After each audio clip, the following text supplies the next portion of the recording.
Isang napakagandang araw sa inyo mga katropa.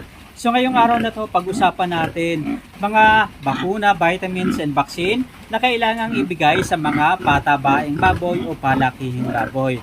So nandito tayo sa Baboyang Walang Amoy kung saan makikita natin etong baboy na malapit ng manganak. Ibig sabihin nito, kapag nanganak to ng piglets, magbibilang tayo ng mga 30 days, 28 days o kaya 45 days bago maiwalay ang mga piglets sa kanila, sa mga inahing ito. At sa ganong sistema, maaari na nating masabi na mag-aalaga tayo ng mga patabaing baboy. Ano-ano nga ba yung mga bagay na paghahanda na dapat nating gawin at dapat ibigay sa mga patabaing baboy para matiyak natin na magiging healthy sila, malusog at mabilis na lumaki. Ito na, ibig sabihin sa araw ng pagwawalay, sa ika-35 days o ika-28 days man, o ibig sabihin kung 28 days tayo nagwawalay ng baboy, after 1 week nyon, maaari na tayong magpurga sa ating mga alaga.